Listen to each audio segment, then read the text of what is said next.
Hop.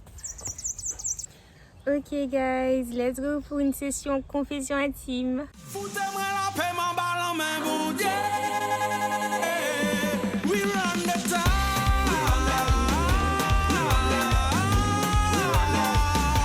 We run the town.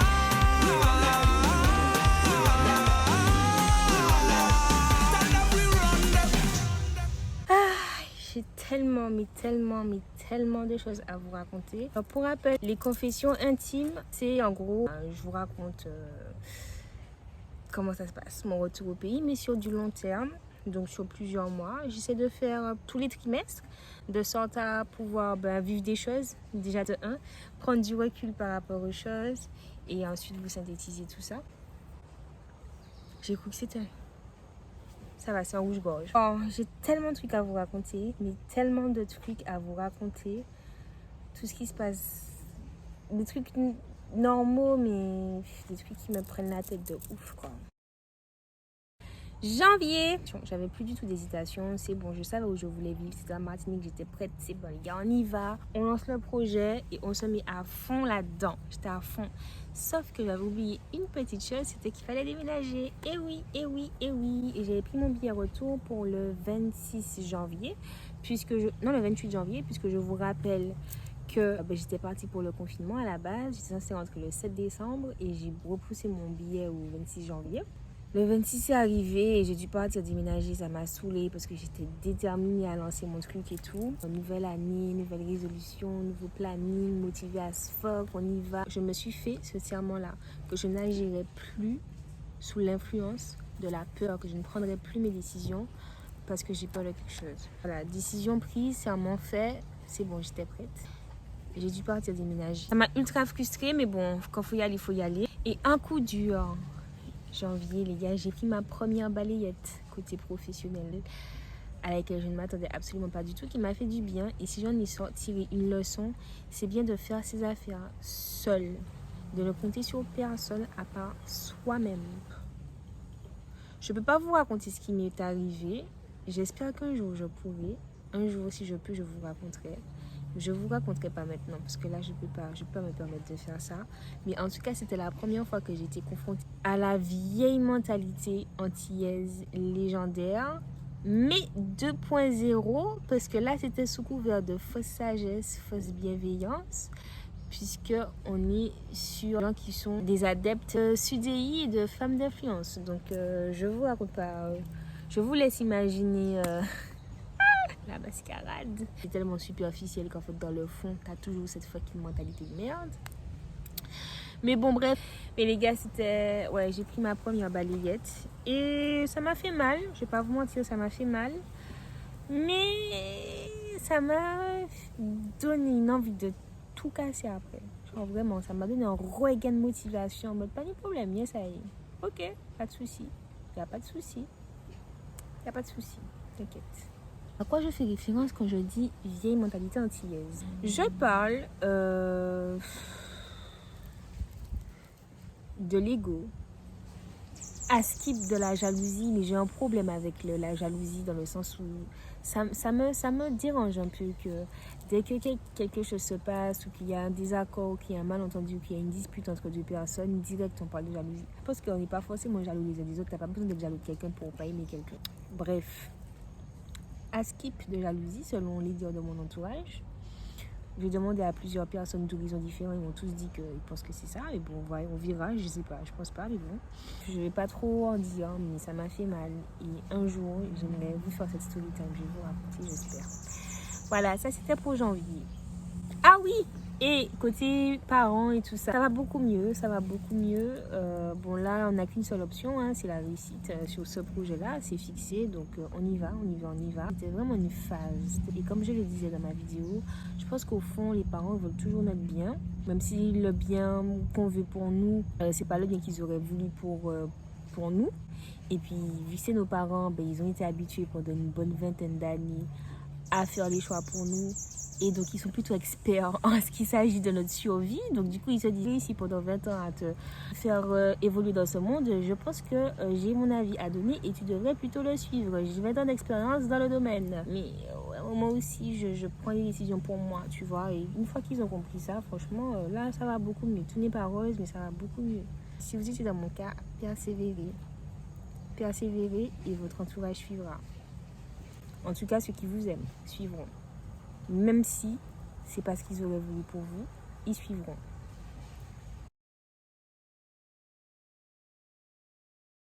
Février, déménagement. Je me rendais bien compte que plus le temps passait et plus je me rendais compte que ma vie n'était plus ici.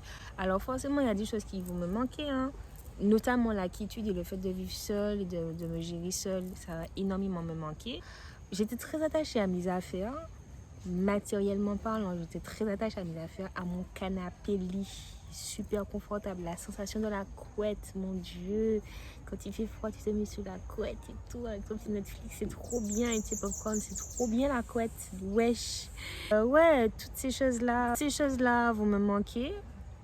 J'ai été très attachée, mais ça m'a fait perdre énormément de temps. Moi, être matérialiste, ça m'a fait perdre du temps sur mon déménagement. Clairement, j'aurais pu déménager en 2 semaines. J'ai déménagé en 1 mois parce que je donnais des rendez-vous là après pour venir récupérer mes affaires et tout. Tellement j'avais pas envie de m'en détacher. Et je sais que c'était super éprouvant. J'ai voulu gérer toute seule le maximum de choses, mais j'aurais pas pu faire ça toute seule. Et un énorme merci à Natacha, ma chérie. J'ai hâte que tu reviennes en courant parce que t'as trouvé une bonne vibe et ta petite tête me manque. For real, like, ça fait 2 mois, j'ai l'impression que ça fait plus que ça. Ok, donc tu reviens parce que mes élèves et moi, c'est un peu des amis, tu vois. C'est pas des amis, mais moi je m'attache à elles. J'espère que vous vous attachez à moi, hein, parce que moi je m'attache à vous.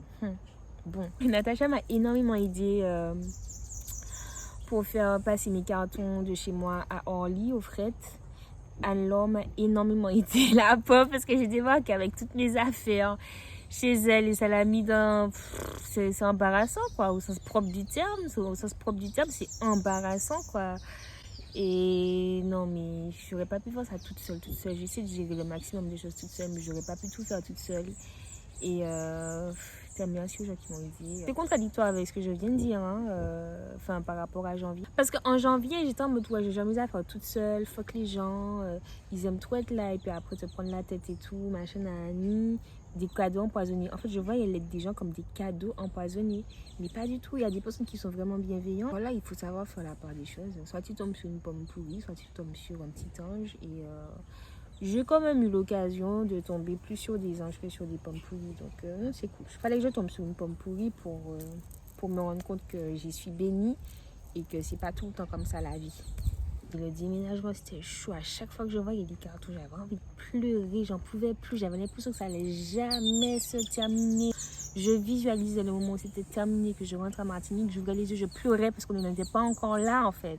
Ah, et un truc aussi qui m'a saoulée, qui m'a affectée pendant le mois de février, c'est que du coup j'ai perdu un peu de mon niveau en twerk et en tout. Parce que je n'avais pas le temps de m'entraîner, j'avais pas la place et j'avais pas la tête à ça en fait. Donc je donnais les cours, mais je me sentais pas au max de ma performance. Je sais pas si ça s'est vu. Les élèves qui suivent ma chaîne, je sais pas si ça s'est vu, mais non, le déménagement c'était... Ah, je suis contente que ce soit fini. Guys, dommage j'ai pas de pain, je vous aurais donné du pain. C'est mieux que les corbeaux, ça. Mars, enfin l'aventure commence, enfin on y est, enfin retour à Martinique, enfin on est là les gars, enfin. Réalité de la vie d'entrepreneur me tombe sur la gueule. Et là, je pense à quoi? Je pense à qu'il faut tout gérer seul. Il faut tout faire seul, mais des trucs. Et du coup, je passe du temps sur des choses qui ne sont pas dans mon cœur de métier actuel, mais que j'ai déjà eu l'occasion de faire via mes études et via mes stages et mes expériences professionnelles. Et du coup, j'avais pas le temps pour faire... Enfin, c'est pas que j'avais pas le temps, c'est que j'étais pas organisée pour. Bref, j'ai dû faire plein de choses qui tournent autour de l'entreprise. Donc, tout ce qui est question juridique, question comptabilité, question empreinte digitale, community management, création des sites internet, création du contenu du site internet, plus la chaîne YouTube. Les gars, je vous dis pas comment c'était. C'est pas fini en plus, hein. décoration, parce que du coup, j'ai fait une mini version du studio dans ce que je vais créer, dans ma chambre. Du coup, j'ai fait la décoration toute seule. J'ai installé du parquet seul. Alors, franchement, les gars, j'ai fait site internet, community management, installation de parquet, installation de murs végétal, design intérieur. Dans quel métier tu fais tout ça de choses différentes? C'est super épanouissant, super enrichissant, mais en fait, mentalement, la charge mentale que c'est ouf quoi, parce que si tu le fais pas, personne le fait, et voilà. Bon, je kiffe, hein. En vrai, ça a toujours, je suis en train de réaliser mon rêve, hein. Je vais pas vous mentir, je suis en train de réaliser mon rêve. Pas de tout repos. C'est super enrichissant, mais c'est fatigant as fuck. Donc voilà.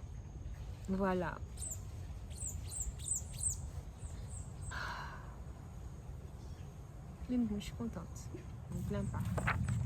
Je ne me plains pas. Je suis heureuse dans ma life, guys. C'est difficile, mais au moins je suis en accord avec moi-même, en accord avec mes choix. Et voilà. Un truc aussi trop cool, c'est que en fait, c'est difficile. Les choses sont difficiles. Mentalement, c'est difficile. Mais c'est beaucoup plus facile de se recharger, de recharger son énergie. Avant, quand ça allait pas au taf, voilà, je gagnais bien ma vie. Je partais loin. Chaque mois, j'étais dans un pays d'Europe. J'ai eu le temps de faire, en l'espace de 3 mois, j'ai fait Italie, United Kingdom, Espagne et Portugal. Une fois par mois, je partais en week-end ailleurs. Mais j'avais besoin de faire ça. Et je pouvais parce que j'avais plein de thunes, tu vois. Là, j'ai 0 thune. Mais la charge mentale est beaucoup moins pesante parce que je fais ce que j'aime, parce que je suis en accord avec moi-même, je suis alignée avec moi-même et parce que je vis là où j'ai envie de vivre. Et typiquement, j'ai pas besoin de prendre l'avion, de payer un billet d'avion. Franchement, les gars, je vais à Absalon, à la rivière, prendre un bain, à la mer, je regarde un beau paysage. Regardez où je suis. Un beau coucher de soleil comme ça, à 10 minutes de voiture de chez moi, non j'exagère, à 20 minutes peut-être de voiture de chez moi. Tu restes là, posé, tranquille, tu contemples et tu es rechargé. Tu es d'attaque, vraiment. Et puis tu sais pourquoi tu bosses quoi. Parce que bosser pour une grosse boîte, tu sais pas trop pourquoi tu bosses. Autant avant, je le disais dans ma vidéo, je sais plus quelle vidéo c'était. Je comptais énormément sur mes amis pour me rebooster. Franchement, mon moral dépend clairement de la qualité de mes amis. Et j'ai des bons amis, du coup, merci les gars. Mais là, ça va beaucoup mieux. Enfin, j'arrive à me rebooster toute seule. Et même si c'est là, il est toujours là pour moi. Franchement, il est toujours là pour moi. Mais j'arrive à prendre du recul, à me dire, mais non, voilà, petite crise pendant 1 heure ou 2. Et après, hop, on est d'attaque, quoi. Tu prends un petit bain de rivière. Et on y va en fait, on se remotive. Et je crois que franchement, de toutes les choses que j'ai apprises en tant qu'entrepreneur, je crois que c'est la plus belle chose. C'est la chose la plus gratifiante, la plus rassurante sur soi-même, c'est le fait de savoir que tu es ton propre moteur, quoi. Du coup, c'est plutôt cool. Je l'avais dit aussi dans la vidéo, si tous tes soutiens sont extérieurs, le jour où un soutien extérieur ne sera plus sur toi, ne te soutiendra plus, c'est pas la merde. Et je trouve que c'est génial d'être son propre moteur, quoi. Et c'est indispensable aussi. Voilà, guys, c'est tout. C'est tout pour le premier trimestre. Ça m'a qu'à parler, toi. M'a qu'à déranger les autres, en fait. C'est tout pour le premier trimestre de 2021. Le soleil se couche. Ah, il y a un couvre-feu à 19h. Et bon Dieu, laisse-moi partir. Le soleil se couche. J'essaie de m'enfoncer un petit peu plus dans la forêt Vatable. Pourquoi j'ai dit la forêt Vatable, putain? Ouais, c'est bien ça, c'est la forêt Vatable. Hein. Je confondais avec la forêt de mon travail. On va visiter un petit peu. On fait ça. Qui fait cette partie-là? Ah ouais, vous kiffez la partie où je vous emmène avec moi. Puis je vous montre les petits trucs qui m'arrivent vite dans le moment où je vous amène avec moi. Allez, let's go.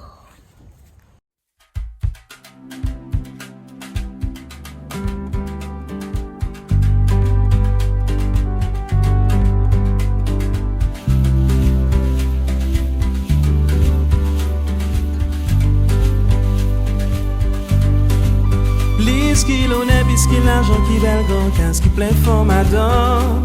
Ça m'a qu'à parler là, c'est ça, tout le monde est venu tous les jours. Tout veille au bord fenêtre, au qu'à lever le bon matin. Nous de l'homme